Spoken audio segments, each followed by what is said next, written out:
The engine roared to life with a sound Hauptmann Klaus Ritter had never heard before. It wasn't the familiar clatter of a Maybach V12 that powered his Panther, nor the deeper growl of the Tiger's engine he'd trained beside. This was something altogether different, a smooth, mechanical purr that seemed almost incongruous with the 46-ton steel beast surrounding him.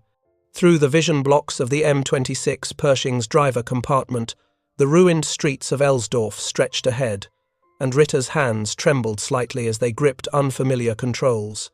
It was March 21st, 1945, and the veteran Panzer commander was about to drive an American heavy tank through what remained of a German town. If you're enjoying this deep dive into the story, hit the subscribe button and let us know in the comments from where in the world you are watching from today. The Pershing had been captured intact 3 days earlier, a stroke of fortune so rare it bordered on the miraculous. American tankers, pressured by a sudden counterattack near the Erft River, had abandoned their vehicle after track damage immobilized it in a forward position. By the time Wehrmacht recovery crews reached it under cover of darkness, they found something their intelligence officers had been desperately seeking: a complete, functional example of America's answer to German heavy armor. Within hours, the tank was being towed eastward, away from the collapsing front lines, toward a provisional testing ground established in the relative safety of a commandeered farm outside Cologne. Ritter had been summoned specifically for this duty.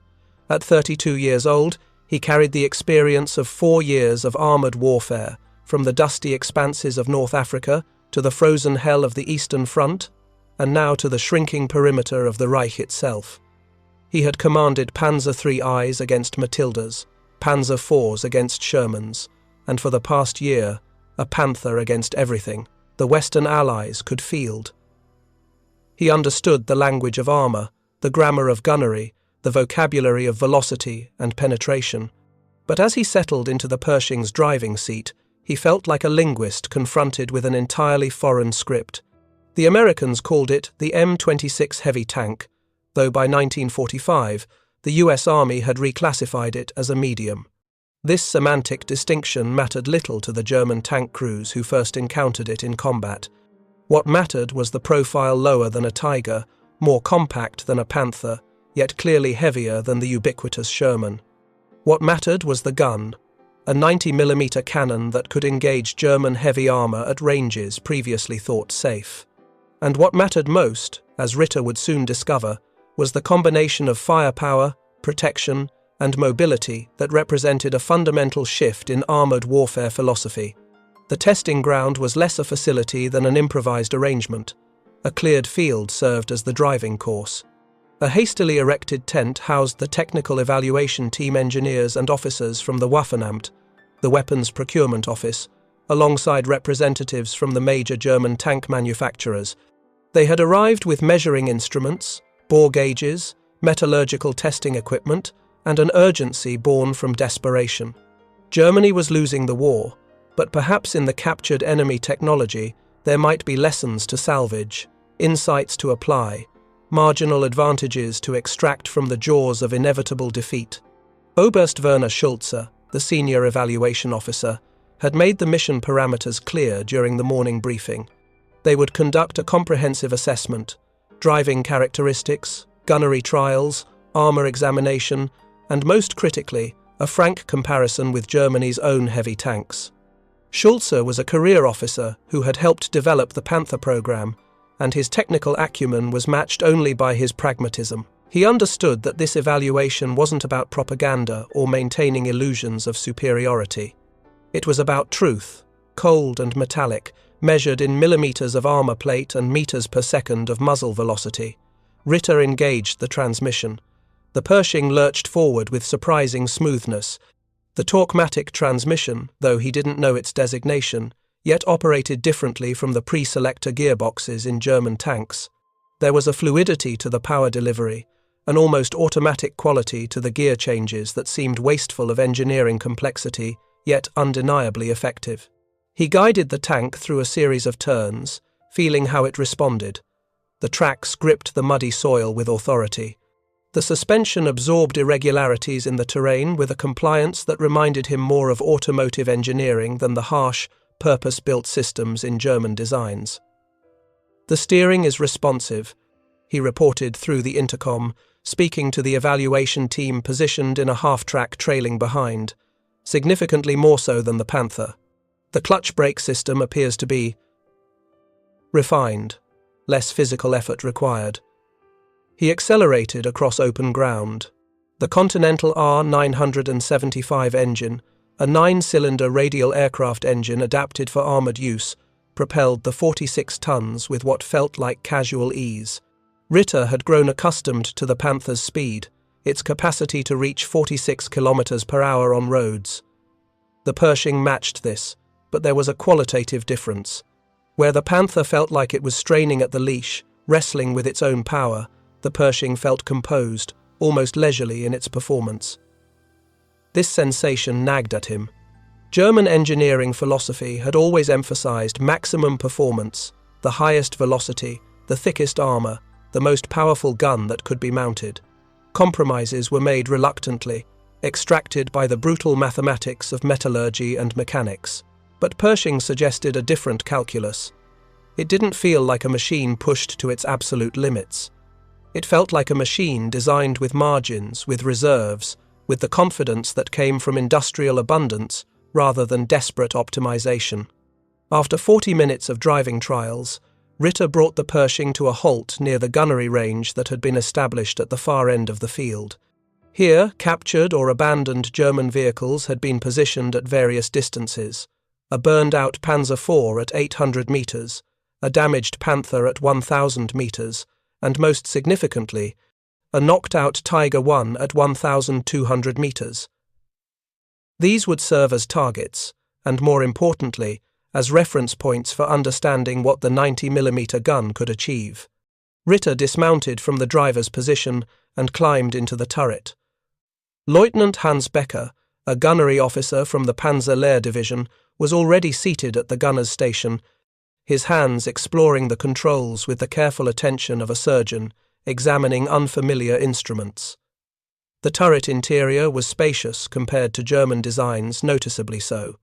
The vertical space between floor and roof allowed for easier movement, and the arrangement of equipment seemed to prioritize crew comfort in a way that German engineering typically subordinated to other concerns. "The gun mounting is stabilized," Becker said, his voice carrying a note of surprise, both horizontal and vertical. "I've read intelligence reports, but experiencing it directly is."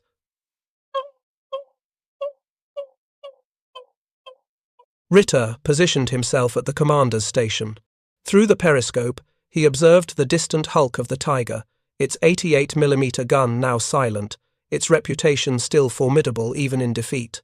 The Tiger had been the answer to the T-34, the hammer that broke through Allied armor in North Africa and Russia. It remained, even in the spring of 1945, a psychologically dominant weapon. German crews who commanded Tigers felt invincible. Allied crews who faced them felt vulnerable. And now Ritter sat in an American tank, preparing to engage a Tiger at a range where, in reverse circumstances, the Tiger would have held every advantage. "Range to target?" Schultz's voice crackled through the radio. 1,200 meters, Becker replied, eye pressed to the gun sight. "Load armor-piercing. When ready, engage." The loader, a young Gefreiter named Otto Kessler, pulled from a training battalion, had already loaded a 90mm M82 armor-piercing projectile. The round weighed 24 pounds, significantly heavier than the shells Ritter was accustomed to.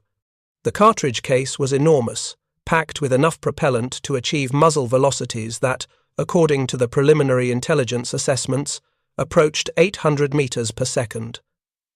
"Ready?" Becker announced. "Fire." The gun spoke. The recoil was sharp but controlled, the entire turret shuddering momentarily before the stabilization system reasserted itself.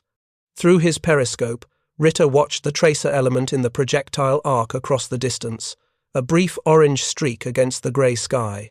Then impact.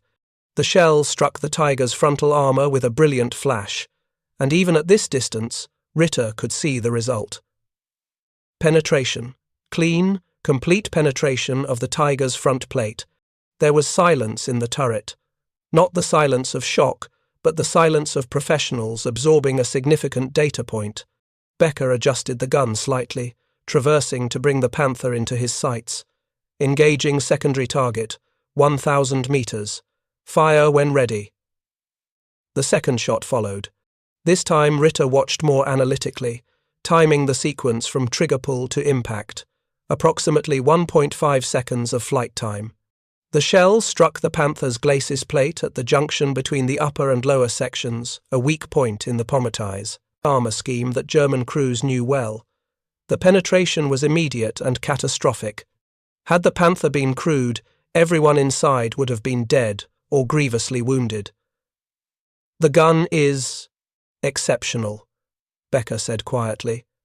The optics are clear. The stabilization allows for engagement on the move, though I'd want more practice before attempting that in combat.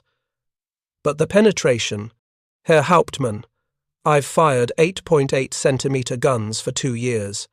This 90mm is achieving comparable results with what feels like less effort. Schultz's voice returned. Cease fire. All crew exit the vehicle. We'll conduct the armor examination now. They dismounted, and the technical team swarmed over the Pershing like surgeons preparing for a complex operation. Officers with tape measures recorded dimensions. Engineers with calipers examined the gun breech. Metallurgists chipped samples from the armor plate for later analysis. And in the midst of this technical autopsy, Ritter found himself standing beside Schulze, both men studying the tank with the critical eye of professionals who understood they were observing something significant. Your assessment? Schulze asked. Ritter chose his words carefully. It's not superior in every category. The armor protection appears adequate, but not exceptional. Our intelligence suggests approximately 110 millimeters on the glacis, well sloped, but not as thick as the Panther's frontal array. The side armor is vulnerable, probably less than 80 millimeters. A Panzerwaffe would penetrate easily. But it's balanced. The gun is formidable, clearly capable of defeating our heavy armor at combat ranges. The mobility is excellent, probably superior to the Panther in practical terms due to the smoother power delivery and more reliable transmission. And there's something else, something harder to quantify. Explain! Ritter gestured toward the Pershing. It feels like a mature design, not a prototype, rushed into production, not a compromise born from desperation. It feels like a weapon system developed with time, resources, and the confidence to test, refine, and perfect before deployment. We've been innovating frantically bigger guns, thicker armor, more powerful engines, but always racing against industrial limitations and battlefield emergencies. This tank feels like it was developed without those pressures. Schulze nodded slowly. The Americans fielded it too late for it to matter strategically. We've encountered perhaps 24 in combat, usually in small numbers, but you're correct in your assessment. This represents their matured response to the armored warfare problem. And perhaps more concerning, it suggests they've been holding it in reserve, deploying it only when satisfied with its performance. One of the engineers approached, a notebook filled with measurements and calculations. Oberst Schulze, the armor analysis is preliminary, but we can confirm the metallurgy is high-quality rolled homogeneous plate. The welding is excellent, possibly superior to our current production standards, given the labor and material shortages we're experiencing. The gun barrel shows evidence of advanced manufacturing, the rifling is precisely cut, and the chrome plating of the bore suggests they're prioritizing barrel life and accuracy over rapid production. And the fire control system? Schulze asked. The stabilization is a significant advantage.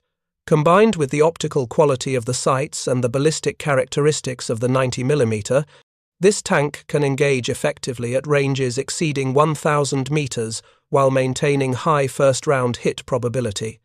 In a direct comparison with our current systems, the Pershing's gunnery capability is competitive with the Panther, possibly superior in some scenarios. Competitive, superior. These were not words German engineers used lightly when assessing enemy equipment. Since the beginning of the war, German armor had enjoyed qualitative advantages that compensated for quantitative disadvantages. The Panzer III had been superior to the early war Soviet tanks. The Panzer IV, properly upgunned, had been formidable. The Tiger had been dominant. The Panther had been, in many respects, the finest medium tank of the war. And now, in the spring of 1945, with the Reich collapsing and the industrial base shattered, the Americans had fielded a tank that could meet German armor on equal terms. Ritter walked around the Pershing, his trained eye cataloguing details. The tracks were relatively narrow compared to German designs, yet they'd performed well in the muddy conditions of the test range. The engine deck was accessible, suggesting ease of maintenance, a consideration that German designs often sacrificed for other priorities. The turret rotation mechanism was powered, with manual backup, similar to German practice but with smoother operation. Everything suggested engineering competence married to manufacturing sophistication. "We should test the gun more extensively," Ritter suggested. "Fire it repeatedly to assess accuracy, degradation, barrel heating, any mechanical failures. The Americans have a reputation for mechanical reliability, but that's usually associated with simpler designs like the Sherman. This is a more complex vehicle." Schulze considered this. "We have approximately 60 rounds of captured ammunition, enough for a comprehensive gunnery trial. Hauptmann Ritter, you'll serve as tank commander. Lieutenant Becker will remain as gunner. We'll conduct firing exercises throughout the afternoon." What followed was one of the most thorough combat evaluations conducted by German forces in the final months of the war. They fired the 90mm at various ranges, against different target types, under simulated combat conditions. They tested the gun's traverse speed, its elevation limits, its rate of fire. They deliberately stressed the vehicle rapid acceleration and braking, sharp turns at speed, sustained operation to test mechanical reliability. And with each test, with each data point collected, a picture emerged. The M26 Pershing was not a revolutionary weapon. It did not represent a paradigm shift in armored warfare comparable to the introduction of the tank itself or the German Blitzkrieg doctrine. What it represented was something perhaps more concerning from a strategic perspective. It demonstrated that American industry, having spent years producing the adequate but unremarkable Sherman, could design and manufacture a heavy tank that matched German capabilities. Not exceeded them, necessarily, but matched them. And in a war that had become fundamentally about industrial output and resource sustainability, matching German quality, while vastly exceeding German quantity, represented an insurmountable advantage. By late afternoon, as the ammunition supply dwindled and the Pershing's engine finally showed signs of strain, Ritter climbed out of the turret for the final time. His uniform was soaked with sweat despite the cool March air. His ears rang from hours inside the fighting compartment. His eyes ached from peering through optical sights. But his mind was clear, and his conclusions were unavoidable.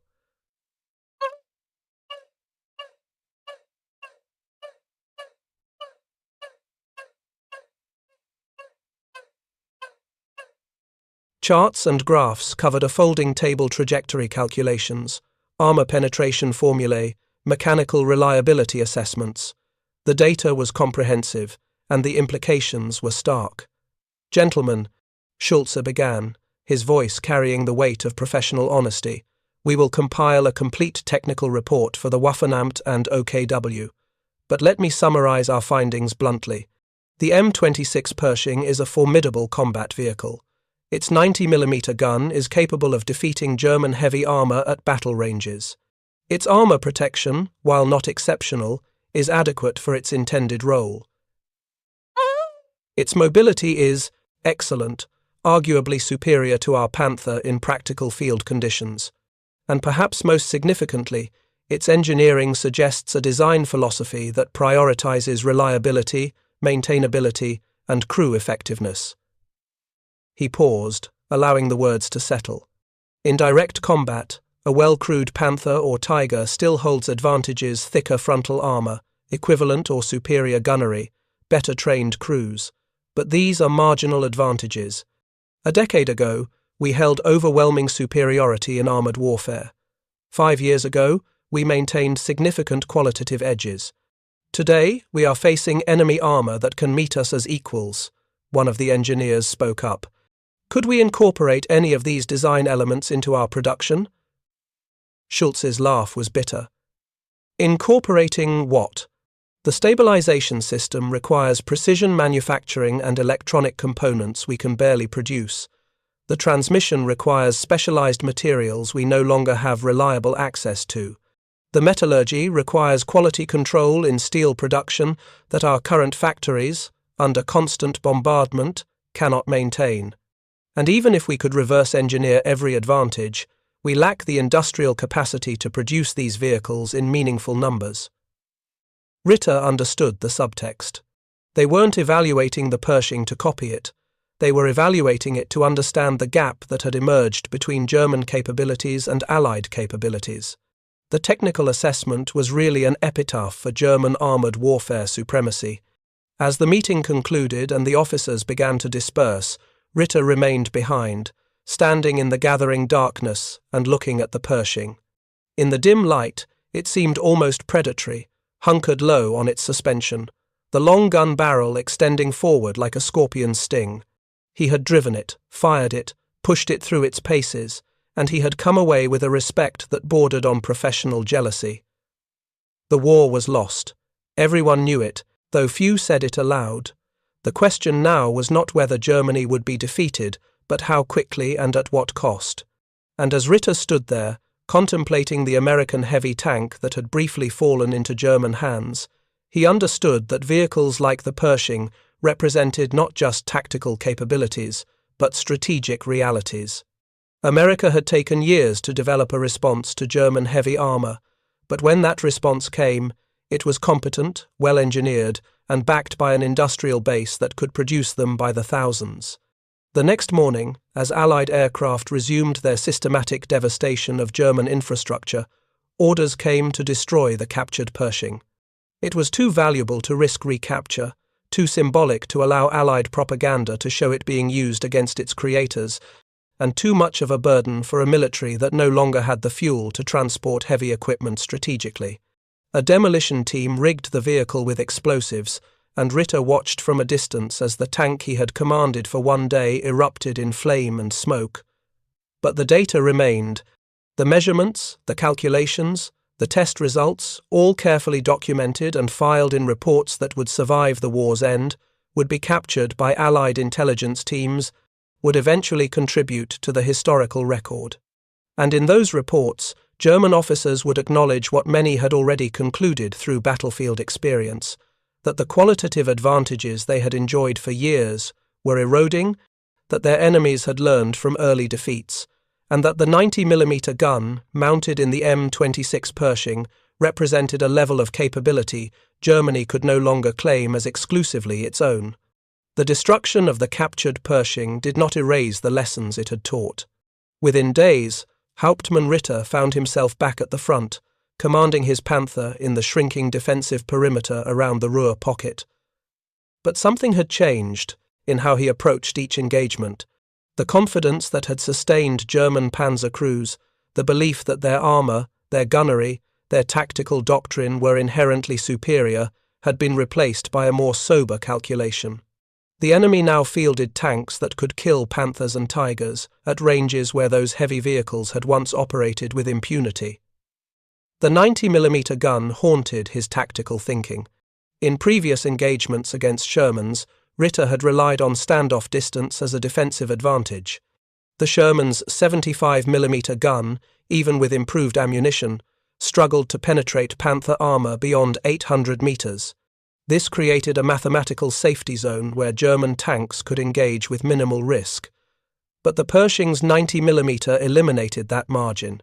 Any engagement that brought a Pershing within 1,000 meters became a fair fight, and in a fair fight, factors beyond gun performance mattered: crew training, tactical position, mechanical reliability, and increasingly, simple luck. The technical report from the Elsdorf evaluation reached Wehrmacht headquarters within a week. Oberst Schulze had been thorough in his documentation, and his conclusions were unambiguous. The report detailed not just the Pershing's specifications, but their implications. The stabilization system allowed for accurate fire on the move, a capability German tanks theoretically possessed but rarely utilized effectively due to mechanical limitations and crew training deficiencies. The 90mm M3 gun demonstrated flat trajectory characteristics that simplified range estimation at 1,000 meters. The round dropped only 3 meters, compared to nearly 5 meters for the Panther's 75mm gun. This meant that errors in range estimation were less catastrophic, first-round hit probability was higher, and engagement sequences could be compressed. But perhaps most concerning was the ammunition performance. The M82 armor-piercing round, while conventional in design, benefited from American metallurgical expertise.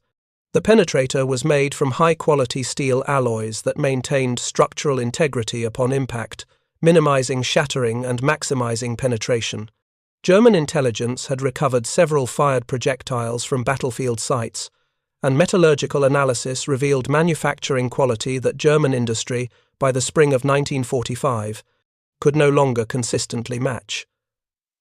The steel shortages, the loss of alloying elements like manganese and molybdenum, the degradation of quality control under Allied bombing, all these factors meant that even when German guns theoretically matched Allied capabilities, the ammunition often underperformed. The report circulated among senior officers with access to technical intelligence. Some dismissed it as defeatist, others recognized it as simply accurate, and a few understood that it represented something more profound, evidence that the technological gap Germany had exploited early in the war had not just closed but potentially reversed. The Allies were now fielding weapons systems that matched or exceeded German capabilities, while being supported by an industrial and logistical infrastructure that Germany could no longer hope to match. Lieutenant Hans Becker, the gunnery officer who had fired the Pershing's 90mm gun during the Elsdorf tests, returned to his unit with a similar sense of recalibrated expectations. He had spent years training on German optics, German fire control systems, German doctrine. The experience of working with American equipment, even briefly, had revealed assumptions he hadn't known he was making. German engineering emphasized precision and performance maximization. Every component was designed to extract the maximum possible capability from available materials and manufacturing techniques.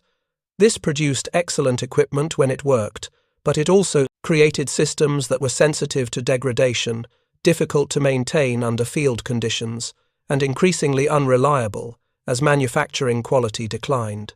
American engineering, as evidenced by the Pershing, took a different approach. Components were designed with tolerances that allowed for manufacturing variations. Systems incorporated redundancy. The fire control system had both powered and manual backup modes. The gun included multiple sighting options. The engine, while not as powerful relative to weight as German designs, was proven in aircraft applications and benefited from decades of refinement. This design philosophy sacrificed some theoretical maximum performance in exchange for practical reliability, a trade-off that made increasing sense as the war dragged on and maintenance became as critical as initial capabilities. Becker shared these observations with his fellow officers during rare moments of respite between combat operations. The conversations were always careful, always bound by the knowledge that criticizing German equipment could be interpreted as defeatism or worse. But among professionals who understood the technical realities, there was room for honest assessment. And that assessment increasingly acknowledged that German armor, while still formidable, no longer enjoyed the decisive qualitative advantages that had characterized the early war years. The 90mm gun's performance had particular resonance among gunners. For years, the 88mm had been the gold standard, the weapon that could defeat any Allied armor at any practical range. The Tiger's 88mm KGU-K36 and the later KGU-K43 mounted on the Tiger II represented the pinnacle of German anti-armor capability. But the American 90mm, while not quite matching the KGU-K43's performance, came close enough that the difference mattered less than other factors like mechanical reliability, ammunition availability, and crew training. The ballistic data told the story clearly. The 90mm M3 gun, firing M82 armor-piercing ammunition, could penetrate approximately 170mm of rolled homogeneous armor at 500 meters at 0 degrees obliquity. This was sufficient to defeat the Panther's frontal armor under most engagement conditions, and could threaten even the Tiger's thick glacis plate at closer ranges. More importantly, the American gun achieved this performance with ammunition that was being produced by the tens of thousands of rounds, shipped across the Atlantic in reliable supply lines, and distributed to units with logistical efficiency that Germany could no longer match. By contrast, German ammunition production was collapsing. The specialized tungsten core rounds that gave German guns their best anti-armor performance were increasingly rare as tungsten supplies from Portugal and Spain were cut off. Standard armor-piercing rounds suffered from declining steel quality, and even when adequate ammunition was available, getting it to frontline units through a transportation network under constant air attack was becoming impossible. The technical superiority of German weapons was being negated by systemic failures in industrial production and logistics. If you find this story engaging, please take a moment to subscribe and enable notifications. It helps us continue producing in-depth content like this. The broader implications of the Pershing evaluation extended beyond immediate tactical considerations. For German armored warfare doctrine, built on the foundation of technological superiority, the appearance of equivalent Allied armor forced a fundamental reassessment. The blitzkrieg tactics that had shattered Poland, France, and the early Soviet defenses relied on armored formations, exploiting superior mobility and firepower to achieve breakthrough and exploitation. But by 1945, those tactics were no longer viable. German armored units were dispersed in defensive roles, lacking the fuel for mobile operations, facing overwhelming numerical superiority, and no longer confident in their qualitative edge. The psychological impact on German tank crews was difficult to quantify, but undeniably significant. Morale in the Wehrmacht had always been sustained partially by belief in superior equipment. Soldiers could rationalize retreats and defeats if they believed that man for man and tank for tank, they were still superior. But encounters with Pershings undermined this narrative. Veterans who had fought in North Africa remembered when a single Tiger could dominate an engagement. Now, in the Rhineland and the Ruhr, that same Tiger was vulnerable to American heavy tanks that could penetrate its armor from the front. The intelligence reports that filtered down to frontline units carried warnings about the M26. Recognition silhouettes were distributed, showing the Pershing's distinctive profile lower and more compact than a Sherman, with a longer gun and different turret shape. Tactical guidance emphasized engaging Pershings from concealed positions at maximum range, avoiding the kind of direct confrontations where the 90mm gun's flat trajectory and penetration capacity gave it advantages. But this defensive posture represented a complete inversion of German armored doctrine, which had always emphasized aggressive action and offensive engagement. Hauptmann Ritter experienced this doctrinal shift personally during an engagement near Winterberg in early April of 1945.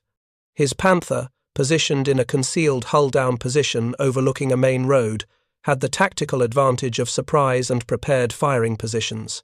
When American armor appeared, a mixed column of Shermans and, critically, 2 Pershings, his immediate instinct was to wait for the optimal engagement range.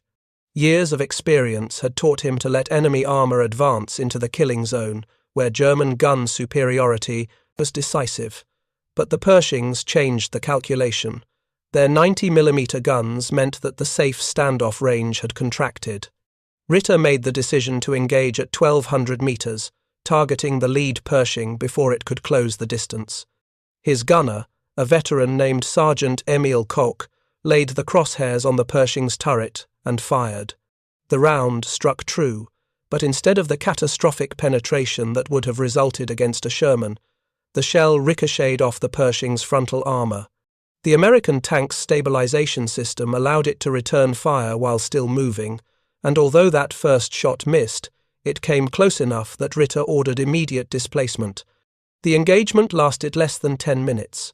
The Panther managed to disable one Sherman with a side shot, but the Pershings proved difficult targets. Their lower profile made hull-down positions more effective. Their gun performance meant they could engage confidently at ranges where the Panthers' armor, while thick, was not invulnerable.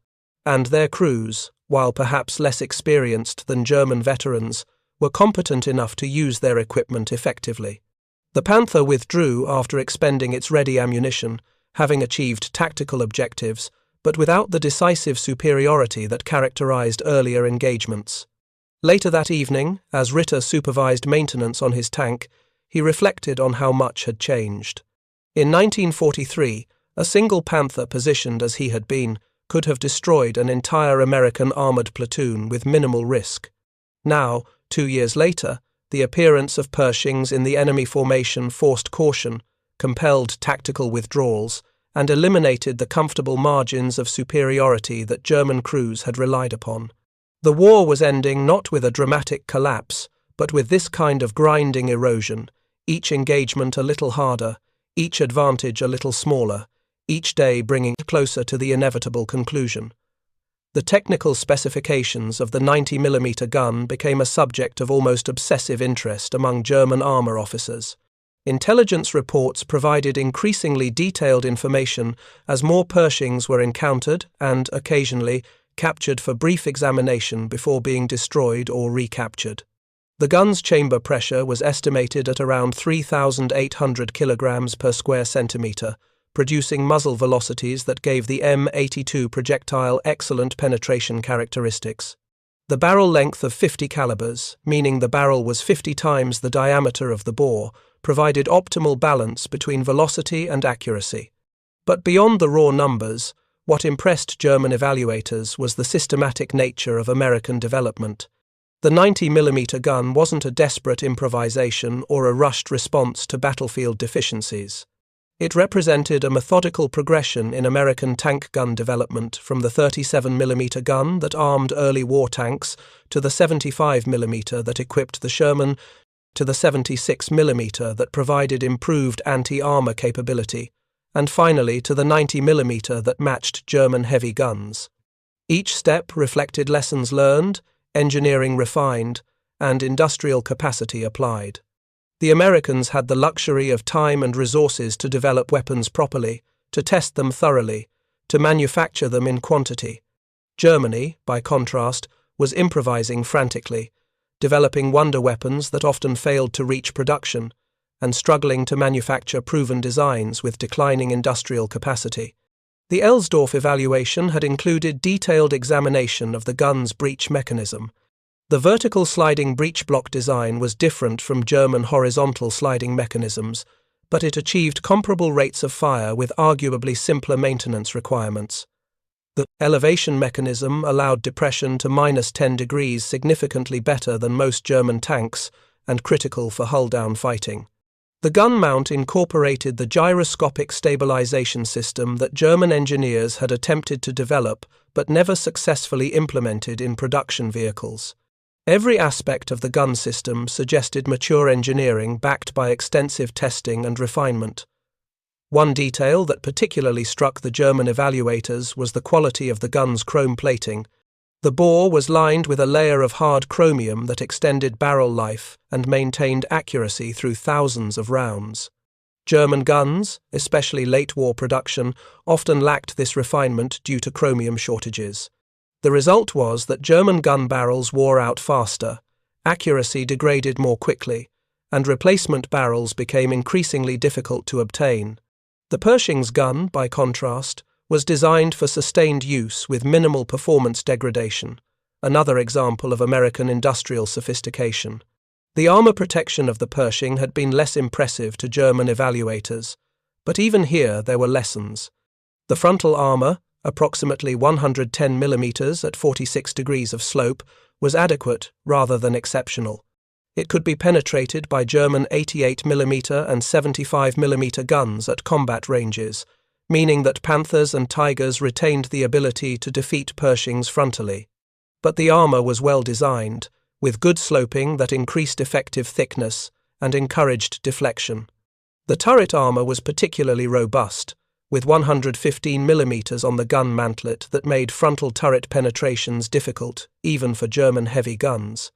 More significantly, the armor quality was consistently high.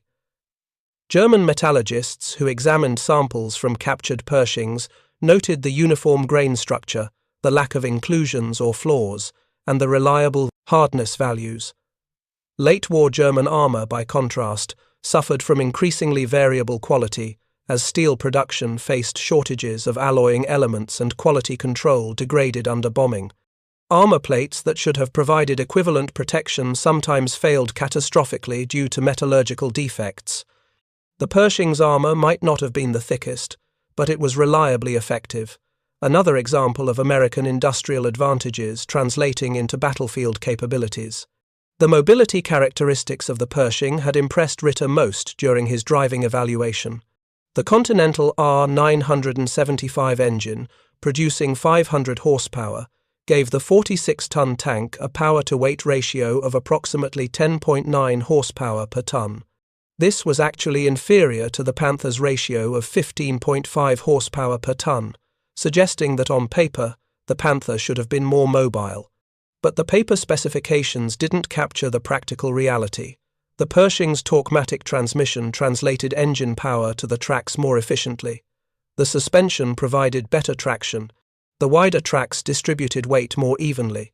And perhaps most importantly, the entire drivetrain was more reliable, meaning the tank's theoretical mobility translated more consistently into actual battlefield performance.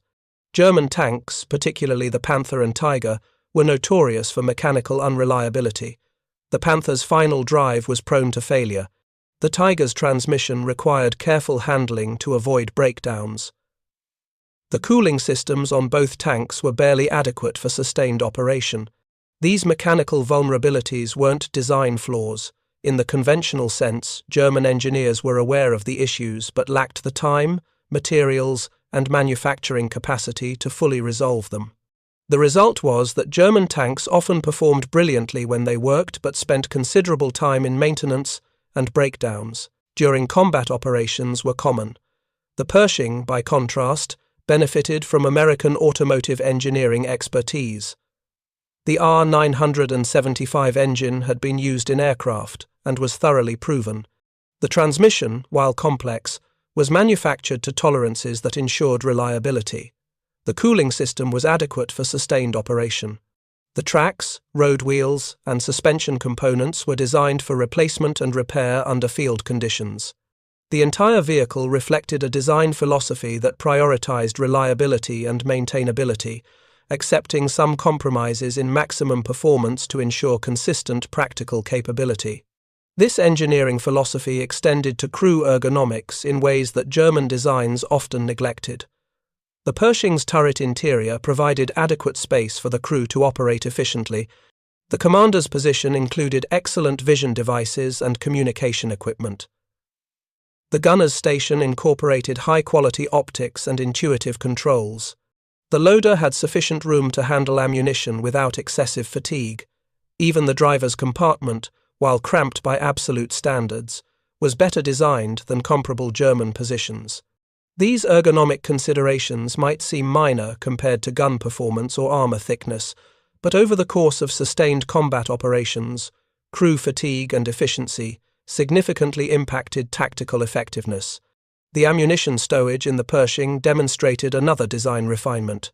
The rounds were stored in protected bins below the turret ring, surrounded by liquid-filled sponsons that provided both blast protection and fire suppression. German tanks typically stored ammunition throughout the fighting compartment, increasing the risk of catastrophic detonation when penetrated. The American approach to ammunition stowage reduced this vulnerability, improving crew survivability in combat. Again, this represented mature design thinking, not just maximizing offensive capability, but also considering defensive resilience and crew protection. As April advanced and the collapse of organized German resistance became inevitable, the lessons from the Pershing evaluation took on an elegiac quality. The technical reports documenting American armor capabilities would survive the war, would be studied by military historians, and would inform post-war tank development. But for the men who had conducted those evaluations, who had driven and fired the captured Pershing, the knowledge was bittersweet. They had gained insight into enemy capabilities, at a point when that insight could no longer alter strategic outcomes. The war was lost, and the superior American industrial base that produced tanks like the Pershing would soon occupy Germany. Hauptmann Ritter survived the war's final weeks, surrendering with his unit to American forces in late April. His Panther, which had carried him through the final desperate defensive battles, was abandoned intact when fuel supplies finally vanished. In the years that followed, he occasionally encountered American veterans, and conversation sometimes turned to the armor they had faced. When Ritter mentioned having driven a captured Pershing, the Americans expressed surprise few German soldiers had that experience. And when he described his assessment of the 90mm gun, they nodded in recognition. They had known they were fielding a capable weapon, but hearing confirmation from an experienced German panzer officer carried particular weight. The M26 Pershing itself had a brief combat career in World War II, arriving too late to significantly impact the European theatre's outcome. Only a few dozen saw combat in Germany during the war's final months. But it served extensively in the Korean War, where its 90mm gun proved effective against Soviet-supplied T-34-85 tanks. The design lessons incorporated into the Pershing informed subsequent American tank development, leading to the M46, M47, and eventually the M48 Patton series. The 90mm gun remained in service for years, a testament to its effectiveness and the soundness of its design. For German armoured warfare, the Pershing represented a closing chapter. The technological superiority that had characterized German armour in the early war years had been eroded by Allied development and German industrial collapse. The Panther and Tiger remained formidable weapons when they could be kept operational, but they were products of a failing industrial base facing overwhelming material disadvantages. The appearance of tanks like the Pershing, capable of meeting German heavy armour on roughly equal terms, while being produced in numbers Germany couldn't match, symbolized the broader strategic situation. Germany had pioneered modern armoured warfare, had developed some of the war's finest tanks, but had ultimately been overwhelmed by enemies who combined adequate technology with superior industrial capacity. The technical report from the Elsdorf evaluation, filed in March 1945, concluded with an assessment that was remarkable for its honesty. Oberst Schulze wrote, "The M26 Pershing represents a competent heavy tank incorporating advanced fire control systems, adequate armour protection, and reliable mobility. Its 90mm gun is capable of defeating German heavy armour at battle ranges. In direct comparison with our Panther and Tiger tanks, the Pershing offers no decisive advantages in any single category, but achieves a balance of capabilities that makes it a formidable opponent. More significantly, it demonstrates that American industry has overcome early war deficiencies in tank design and can now produce armour that matches German quality while vastly exceeding German quantity. Recommendations for countermeasures are limited by current industrial and strategic constraints." That final sentence captured the essential tragedy of late-war German armoured warfare. The technical knowledge existed, the tactical expertise remained. Individual German tanks and crews could still achieve impressive results. But the systemic advantages that had enabled German success, industrial capacity, resource access, technological edge, had eroded beyond recovery. The Pershing and its 90mm gun were simply the latest evidence of a transformation that had been underway since Stalingrad, since the Battle of Kursk, since the Normandy landings. The Allies had learned from defeat, had adapted their equipment and tactics, and had brought overwhelming material superiority to bear. For the men who had evaluated the captured Pershing, the experience remained memorable decades later. They had glimpsed, in mechanical and ballistic terms, the capabilities of an enemy who no longer needed technological inferiority to be excused or explained. The war had begun with German armour breaking through lines of inferior Allied tanks. It ended with German armour defending desperately against Allied tanks that could meet them as equals. And in that transformation lay the story of the war itself, not just of battles won and lost, but of industrial capacity mobilized, of technological development accelerated, and of initial advantages systematically negated by enemies who refused to accept permanent inferiority. The 90mm gun that had so impressed German evaluators continued to serve in various applications long after World War II ended. It armed not just the Pershing but subsequent American tanks, was adapted for anti-aircraft use, equipped tank destroyers, and influenced the development of later high-velocity tank guns.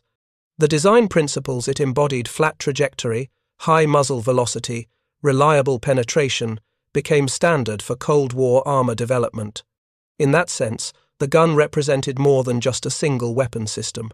It represented a maturation of American armor design philosophy, a closing of the technological gap that existed in the early war years, and a foundation for the armored warfare capabilities that would define the second half of the 20th century.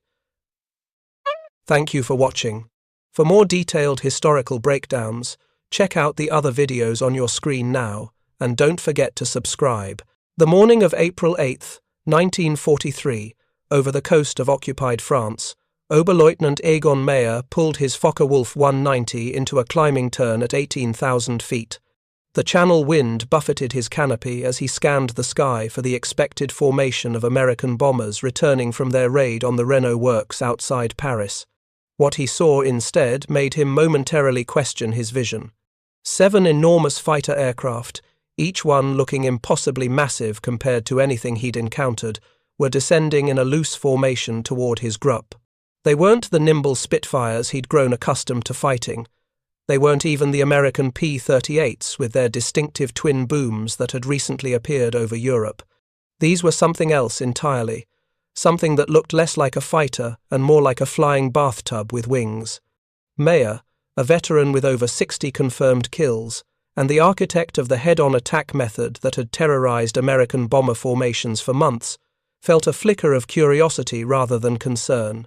He'd read the intelligence briefings about a new American fighter called the Thunderbolt, but the reports had been dismissive. The aircraft was said to weigh nearly 8 tons fully loaded, more than twice the weight of his Focke-Wulf. Basic aerodynamics suggested it would be sluggish, easy prey for Germany's experienced fighter pilots.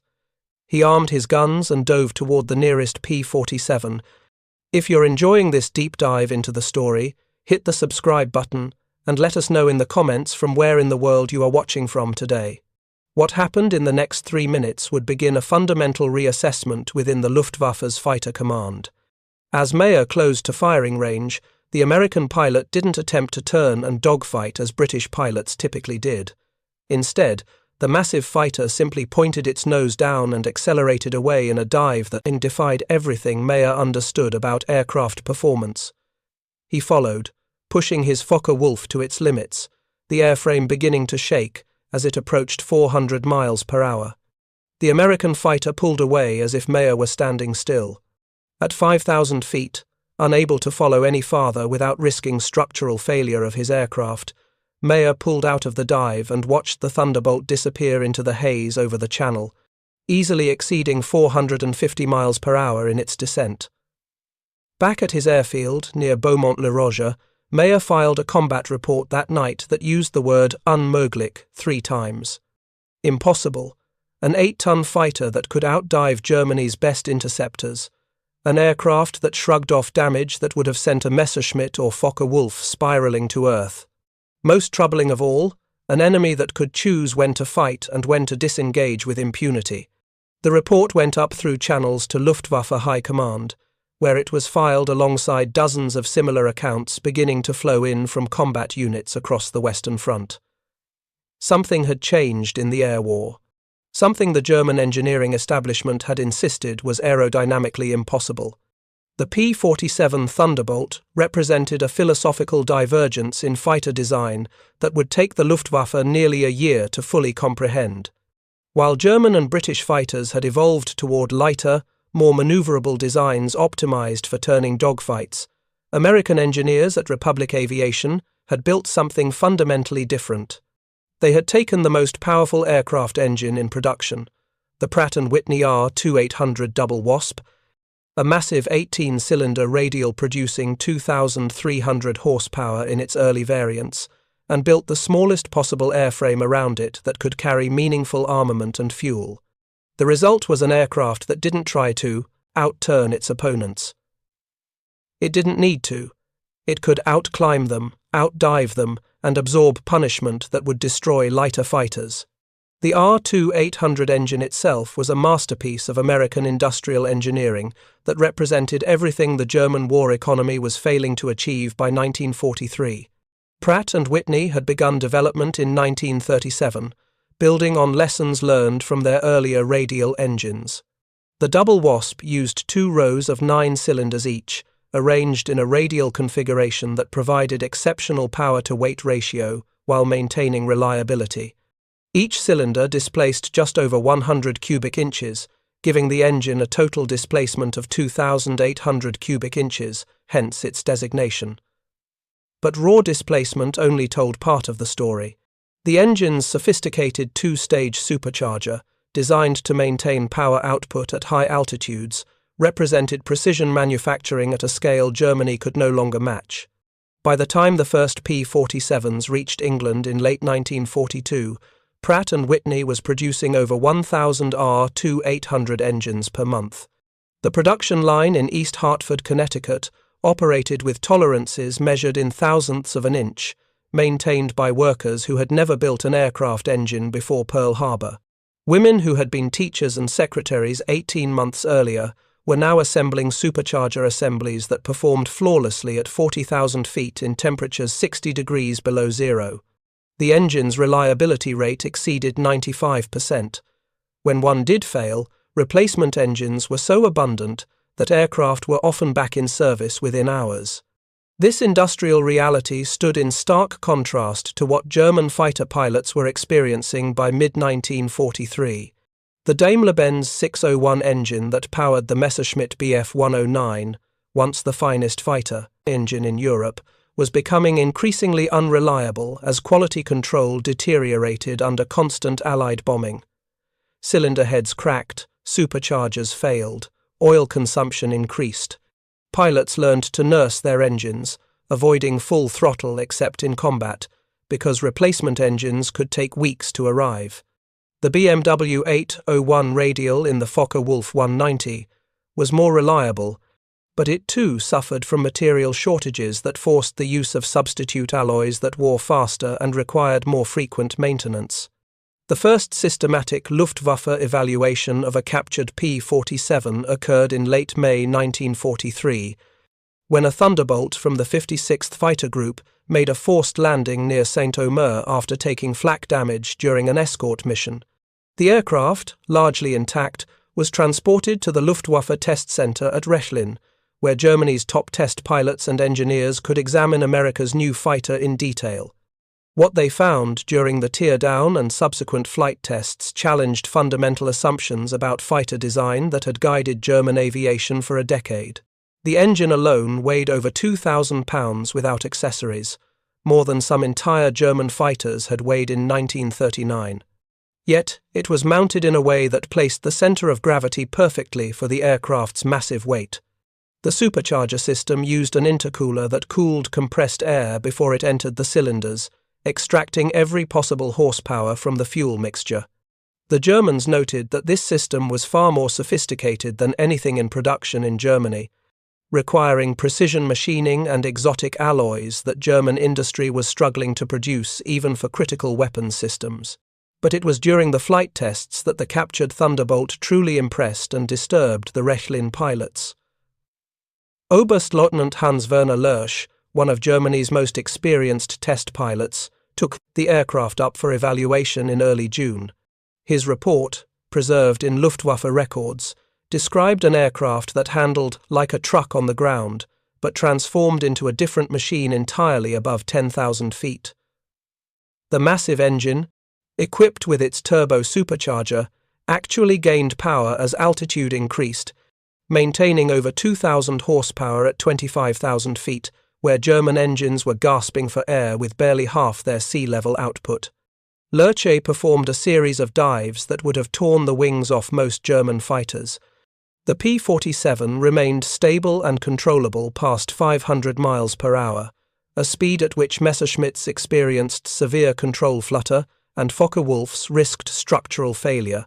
He climbed the aircraft to 40,000 feet, higher than any German production fighter except the latest Bf-109G variants could reach, and found the controls still responsive, the engine still producing power.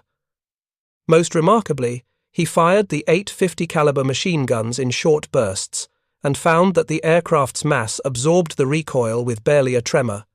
German fighters, lighter and more delicate, often had their aim disrupted by their own weapon's recoil. The technical report that emerged from Rechlin in July 1943 made for sobering reading at Luftwaffe headquarters. The Americans had created a fighter that couldn't be caught if its pilot chose to disengage. They had done this not through aerodynamic sophistication or lightweight construction, but through brute force engineering backed by apparently limitless industrial capacity. The report estimated that building a single P-47 required approximately 3 times the machining hours of a Bf-109 and used specialized alloys that Germany was already rationing for submarine production and armor plate. Yet intelligence indicated that Republic Aviation was producing over 200 Thunderbolts per month and increasing, with production also beginning at a second plant in Evansville, Indiana. What the Rechlin report couldn't quantify, but what combat pilots were reporting with increasing frequency, was the psychological impact of facing an opponent who held all the tactical cards. Luftwaffe doctrine had been built around the assumption of technical parity or superiority. German fighters were supposed to outperform their opponents in key metrics, allowing German pilot skill and tactics to decide engagements. The Thunderbolt inverted this calculus. A mediocre American pilot in a P-47 could survive mistakes that would be fatal in any other fighter simply by diving away at full throttle. A skilled American pilot became nearly untouchable, able to choose the terms of every engagement.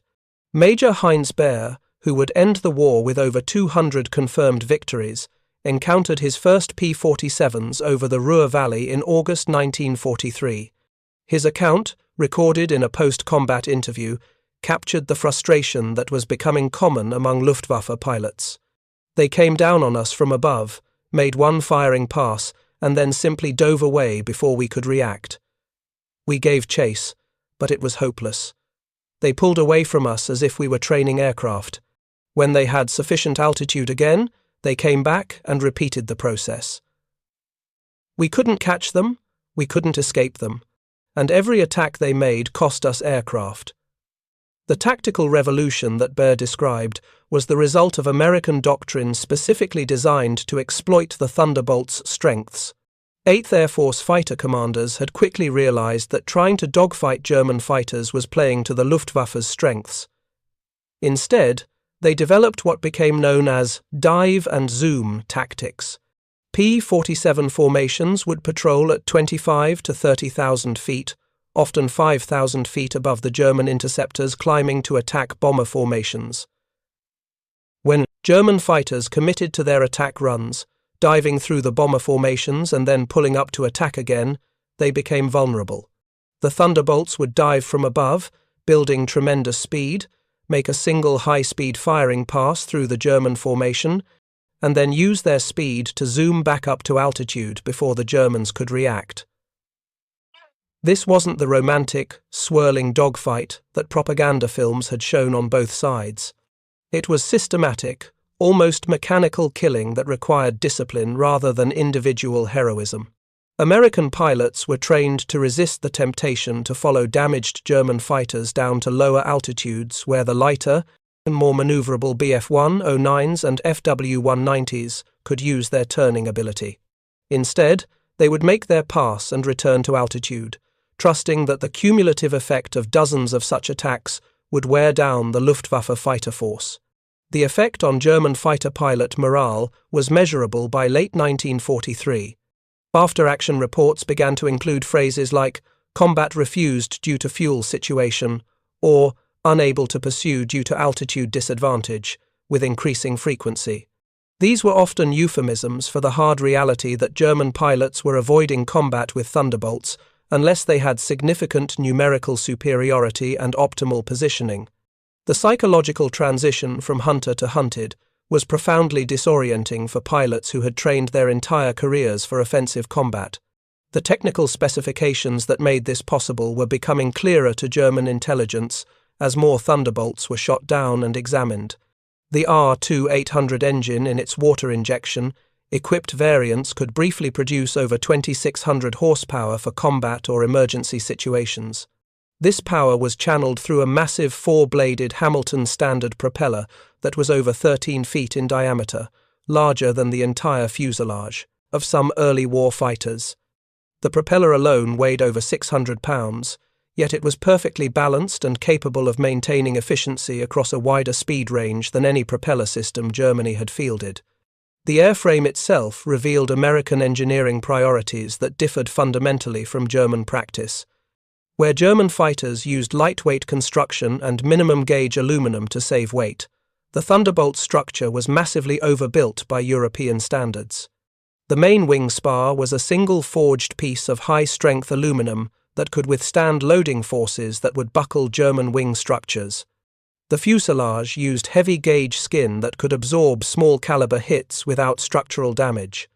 The pilot sat in a cockpit protected by layers of armor plate that added hundreds of pounds, but turned the aircraft into a flying tank that could bring pilots home even after catastrophic damage.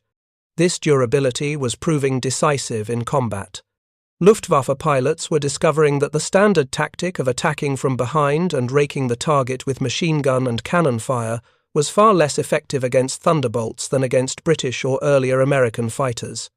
The thick skin and internal armor meant that pilots had to score direct hits on critical systems to bring down a P-47. Even then, the aircraft's robust construction often allowed it to continue flying long enough to reach friendly territory. German pilots began reporting shooting Thunderbolts that should have been fatal kills, only to watch them continue flying, trailing smoke but still under control. The intelligence reports flowing into Luftwaffe headquarters throughout the autumn of 1943 painted an increasingly troubling picture. American fighter production wasn't just matching German output, it was exceeding it by margins that seemed to defy rational analysis. In September alone, American factories delivered over 700 single-engine fighters to the 8th Air Force in England, while total German fighter production for all fronts that same month barely exceeded 1,000 aircraft. More concerning than the raw numbers was the sustainability of American production. Allied bombing was beginning to disrupt German supply chains and factory operations, while American industry operated beyond the reach of enemy action, working 3 shifts per day, 7 days per week. The captured documents and interrogations of American air crews revealed an industrial system that operated on principles alien to German wartime production. When an R-2800 engine failed, it wasn't repaired in the field, it was simply removed and replaced with a fresh engine from a depot stocked with hundreds of spares. The failed engine would be shipped back to the United States for rebuilding at centralized facilities equipped with specialized tools and trained technicians. This logistics chain meant that American fighter groups maintained readiness rates above 80%, while German fighter units were struggling to keep half their aircraft operational at any given time. The technical sophistication of the R-2800 became even more apparent as German engineers studied additional captured examples and interrogated American maintenance personnel taken prisoner. The engine's internal components revealed manufacturing tolerances that German industry could achieve only in laboratory conditions or for prototype production. The crankshaft, a massive forging that had to withstand thousands of explosive combustion events per minute, was machined to tolerances of 1/1000th of an inch across its entire length. The 18 connecting rods, each precisely balanced to identical weight, allowed the engine to run smoothly at over 2,700 revolutions per minute without the vibration that plagued German radial engines at high power settings. But perhaps most impressive was the engine's ignition system, which used 2 completely independent sets of spark plugs and magnetos. This redundancy meant that even if one complete ignition system failed due to combat damage or mechanical failure, the engine would continue running on the remaining system with only a slight loss of power. German engines used single ignition systems, making them vulnerable to a single point of failure. American engineers had built in redundancy at every critical juncture, accepting the additional weight and complexity in exchange for reliability that kept pilots alive and aircraft operational. The supercharger system represented another level of engineering sophistication that troubled German technical specialists. The two-stage system used an auxiliary stage supercharger, driven by exhaust gases through a turbine, that pre-compressed air before it reached the main engine-driven supercharger. Between the two stages sat an intercooler that reduced the temperature of the compressed air, increasing its density and allowing more oxygen to pack into each cylinder. This entire system had to operate flawlessly in an environment where temperatures varied from over 300 degrees Fahrenheit in the turbocharger housing to 60 degrees below zero in the ambient air at altitude. The bearings alone in the turbocharger assembly required exotic alloys and precision manufacturing that consumed specialized machine tools and skilled labor. A single turbocharger contained over 40 individual parts, each machined to tolerances that left no room for error. Yet Pratt & Whitney and their subcontractors were producing these complex assemblies by the thousands, maintaining quality control that resulted in failure rates measured in fractions of a percent. When German engineers attempted to reverse engineer the turbocharger system for application to their own engines, they found that they lacked both the materials and the manufacturing capacity to produce it at scale. By early 1944, the tactical situation over Western Europe had evolved into a war of attrition that Germany was steadily losing. The appearance of long-range P-51 Mustangs that could escort bombers all the way to Berlin received more historical attention. But the Thunderbolts continued to extract a heavy toll, particularly in the medium-altitude battles over France and the Low Countries. Luftwaffe fighter units were being forced to operate under increasingly difficult conditions, with fuel shortages limiting training hours for new pilots and maintenance issues grounding larger percentages of the fighter force.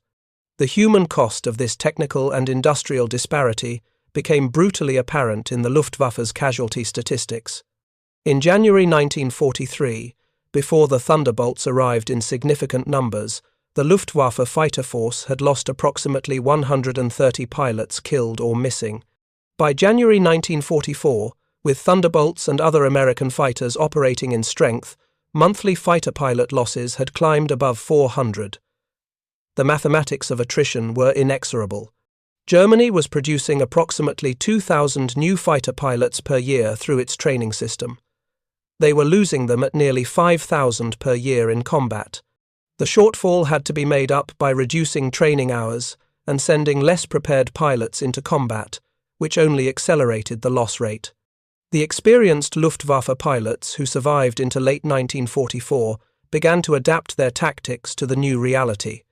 They learned to avoid engaging Thunderbolts unless they had overwhelming advantage in position and numbers. They focused their attacks on the bomber formations themselves, trying to inflict maximum damage during a single high-speed pass before American fighters could react. They became experts at reading the tactical situation from a distance, looking for isolated aircraft or formations that had become separated from their escorts. It was defensive, reactive combat, fundamentally different from the aggressive pursuit tactics that had dominated the early war years. Lieutenant Herbert Rollwage, flying with Jagdgeschwader 11, described the new tactical reality in his diary in March 1944. "We climb to altitude and watch the American formations approach. The bombers come first, their contrails visible from 50 kilometers away. Above them and behind them, the fighters, mostly Thunderbolts now, heavy and menacing. We position ourselves for the attack run, knowing we will have one chance, perhaps 30 seconds, before the fighters reach us. Then it becomes a race for survival. Dive away, stay at full throttle, pray the engine holds together long enough to reach the deck where we can use ground clutter to mask our escape." The physical toll of flying high-altitude combat in the increasingly desperate conditions of late war. Germany added to pilot stress. German fighters lacked the cockpit heating systems that American aircraft incorporated as standard equipment.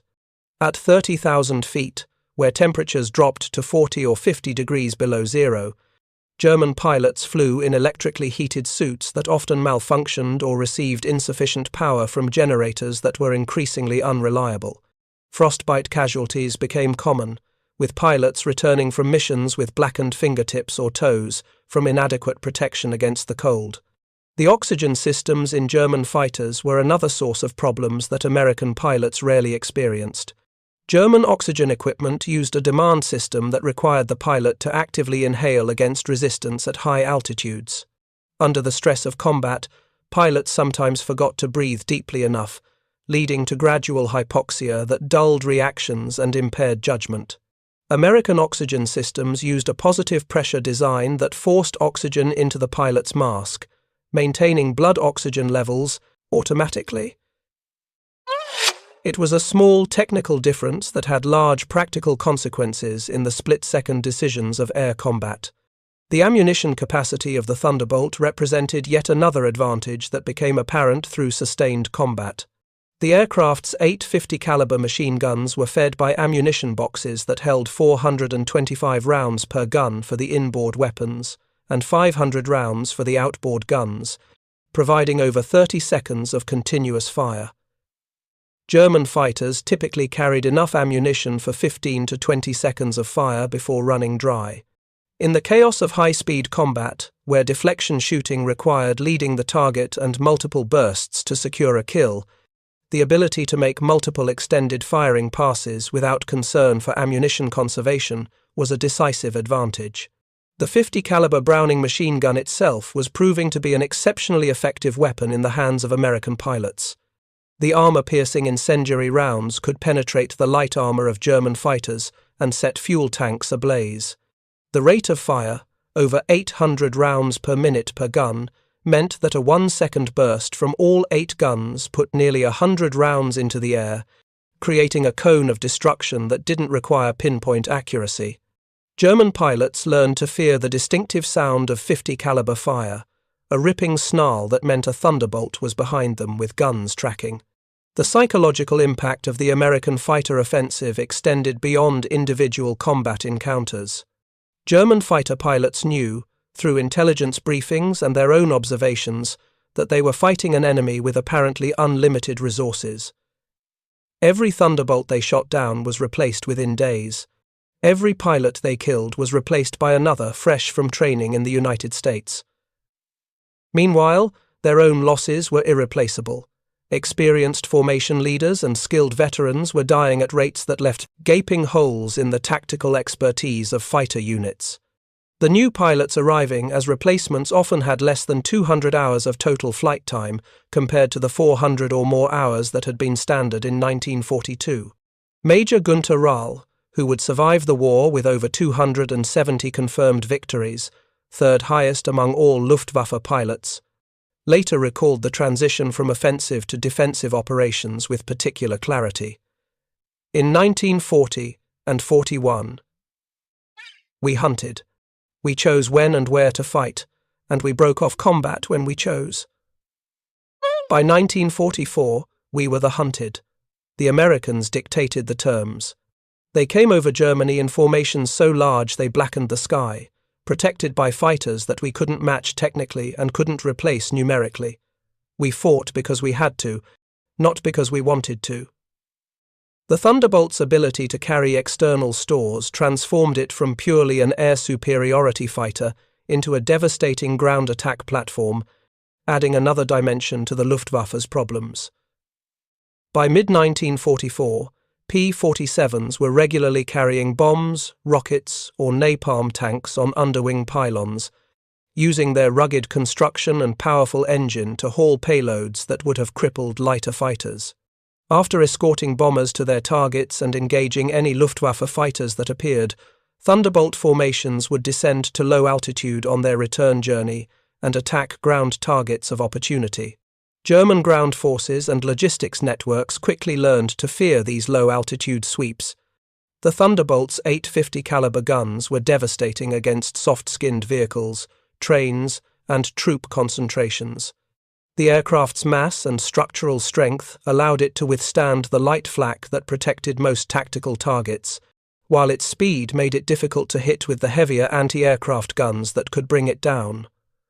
Luftwaffe airfields became particularly vulnerable, with parked aircraft, fuel trucks, and maintenance facilities all targeted by roving Thunderbolt formations. The attacks on Luftwaffe airfields created a vicious cycle that further degraded German fighter effectiveness.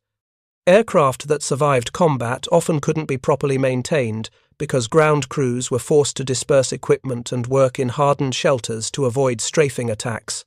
Fuel supplies had to be distributed and hidden, making refueling operations slower and more vulnerable to disruption. Pilots returning from missions often had to land at alternate airfields because their home base was under attack, separating them from their ground crews and familiar aircraft. If you find this story engaging, please take a moment to subscribe and enable notifications. It helps us continue producing in-depth content like this. The intelligence reaching Luftwaffe command through the first half of 1944 included increasingly alarming assessments of American industrial capacity. Interrogations of captured American aircrew revealed that the United States was producing over 8,000 combat aircraft per month across all types, with single-engine fighter production alone exceeding 3,000 per month.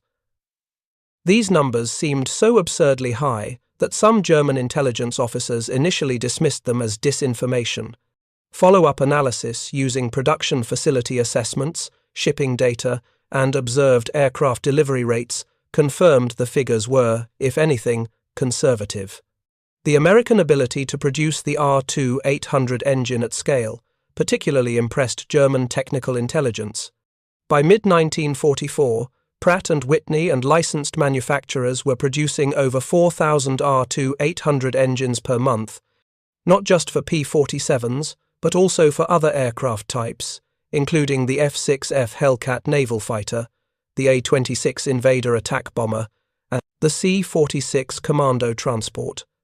This single engine type, in its various versions, was being produced at rates that exceeded total German aircraft engine production across all types.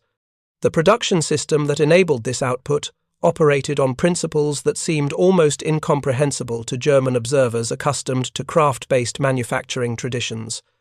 American factories used assembly line techniques pioneered in automobile production, with the complex task of building an aircraft engine broken down into hundreds of individual operations, performed by semi-skilled workers, using specialized tools and fixtures.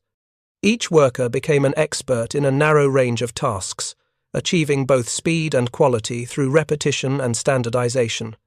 The quality control systems employed in American factories ensured consistency across thousands of engines. Critical components like crankshafts and cylinder barrels were subject to multiple inspections using precision measuring equipment. Test cells ran sample engines through punishing cycles that simulated combat conditions before the engines were approved for installation in aircraft. The entire production system was designed to eliminate variation and ensure that an engine produced in January would perform identically to one produced in June, regardless of which specific workers had built either unit. German production, by contrast, still relied heavily on skilled craftsmen who hand-fitted components and used individual judgment to achieve final tolerances. This approach produced excellent engines when materials and time were abundant, but it couldn't scale to meet wartime demand, and it made quality highly dependent on the skill level of individual workers. As Germany mobilized forced labor and concentration camp prisoners to supplement its depleted workforce, quality control became increasingly difficult to maintain. Engines reached frontline units with defects that wouldn't have passed inspection 2 years earlier. The contrast between American abundance and German scarcity manifested in countless small ways that collectively created overwhelming American advantage. American fighters had electrical systems powerful enough to operate radios, gun heaters, navigation aids, and cockpit instruments simultaneously. German fighters increasingly suffered from electrical systems that were marginally adequate at best, with pilots having to choose which systems to power during critical phases of flight. American pilots wore standardized, well-fitting flight equipment that kept them warm and protected. German pilots wore whatever their unit supply officer could scrounge, often mixing obsolete or captured items with standard-issue gear. The fuel situation became perhaps the most critical limiting factor on Luftwaffe operations during the last year of the war. Allied bombing systematically targeted synthetic fuel plants and refineries throughout Germany and occupied territory. German fighter units that had operated on allocations of thousands of gallons of aviation fuel per day in 1943 were reduced to hundreds of gallons per day by mid-1944. Training flights were cancelled, operational sorties were limited to only the most critical missions. Pilots sat on the ground watching American formations pass overhead because there simply wasn't fuel to allow them to take off and engage. The synthetic fuel plants that Germany depended on for aviation gasoline were marvels of chemical engineering, using the Fischer-Tropsch process to create liquid fuels from coal. But they were also large, fixed installations that couldn't be hidden or quickly relocated. American heavy bombers, escorted by seemingly endless formations of fighters, including Thunderbolts, struck these facilities repeatedly throughout 1944. Repair crews would restore production within weeks, only to see the plants bombed again. By autumn 1944, German aviation fuel production had collapsed to less than 30% of the previous year's output.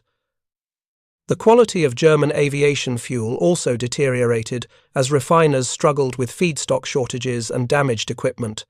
Octane ratings dropped, reducing engine performance and increasing the risk of detonation that could destroy engines. Pilots learned to treat their aircraft more gently, avoiding full throttle settings that might have been routine a year earlier. The psychological effect of flying an underpowered aircraft into combat against opponents who could use full power without concern was demoralizing beyond what statistics could capture. By the autumn of 1944, the Luftwaffe fighter force was a shadow of what it had been even 6 months earlier. Operation Bodenplatte, the massive New Year's Day 1945 strike against Allied airfields, would temporarily demonstrate that Germany could still mass hundreds of fighters for a coordinated operation, but the losses suffered in that attack effectively destroyed the Luftwaffe as an organized fighting force. The Thunderbolts and other American fighters had achieved air superiority not through any single decisive battle, but through relentless attrition that Germany's shrinking industrial base and collapsing logistics network couldn't sustain. The pilots who flew those last desperate missions understood the futility of their situation. They fought because they were ordered to fight, because they hoped to protect German cities from the bombers, or simply because fighting was all they knew. But they weren't fighting to win anymore. They were fighting to survive long enough to see the war's end, knowing that every sortie might be their last, knowing that the massive American fighters that had once seemed so ungainly and vulnerable had proven to be the instruments of their defeat. The technical specifications that had made this outcome inevitable were evident from the beginning, though few understood their implications at the time. An 8-ton fighter, powered by a 2,600 horsepower engine, capable of diving at 500 miles per hour and climbing to 40,000 feet, represented industrial and engineering capacity that Germany couldn't match in 1943 and certainly couldn't match in 1945. The R-2800 engine, produced by the thousands in factories that operated beyond the reach of German attack, symbolized American industrial power in its most concentrated form. The Luftwaffe pilots who first encountered Thunderbolts in the spring of 1943 had expected to face another variant on familiar themes, a fighter that they could outmaneuver, outclimb, or outrun using tactics refined through years of combat. What they encountered instead was something fundamentally different, a fighter designed not to beat German aircraft at their own game, but to render that game irrelevant. The Thunderbolt didn't need to turn inside a Bf-109 or match the roll rate of an FFW-190. It simply needed to be faster in the dive, more durable under fire, and available in numbers that made every tactical victory by German pilots into a strategic defeat. The story of the R-2800 engine and the fighter it powered is ultimately a story about industrial warfare and the mathematics of attrition. Germany entered the Second World War with qualitative advantages in many categories of military equipment, including aircraft. But wars of attrition aren't decided by who has the best equipment. They're decided by who can produce, maintain, and replace equipment at a rate that the enemy cannot match. The United States, with its continental-scale industrial base operating beyond the range of enemy attack, could absorb losses that would have been crippling to any European nation and respond by increasing production. The psychological journey of Luftwaffe pilots from confidence to resignation mirrored Germany's trajectory through the war. In 1940, Germany's fighter pilots believed they were technically superior and tactically invincible. By 1943, they were beginning to understand that technical parity was slipping away. By 1944, they knew they were fighting an enemy they couldn't defeat, trying to delay an outcome that was already determined. The Thunderbolt, massive and seemingly crude in its design philosophy, came to symbolize that harsh reality more effectively than any propaganda could have communicated. In the final accounting, the P-47 Thunderbolt destroyed more German aircraft than any other American fighter type, with over 3,800 confirmed air-to-air victories. It flew more than 500,000 combat sorties, dropped over 130,000 tons of bombs, and fired over 135 million rounds of 50 caliber ammunition. More importantly, it achieved what strategic weapons are designed to achieve. It fundamentally altered the enemy's calculations about what was possible, forcing them into tactical and strategic postures that accelerated their defeat. The German engineers and pilots who examined captured Thunderbolts, who faced them in combat, or who simply watched them pass overhead in ever-increasing numbers, were witnessing their own technological and industrial obsolescence. The R-2800 engine, running smoothly at power settings that would have destroyed German engines, symbolized an industrial system that had mastered mass production without sacrificing quality, that had solved problems through engineering rather than accepting limitations, and that could sustain operations at a tempo that exhausted its opponents. Thank you for watching. For more detailed historical breakdowns, check out the other videos on your screen now, and don't forget to subscribe.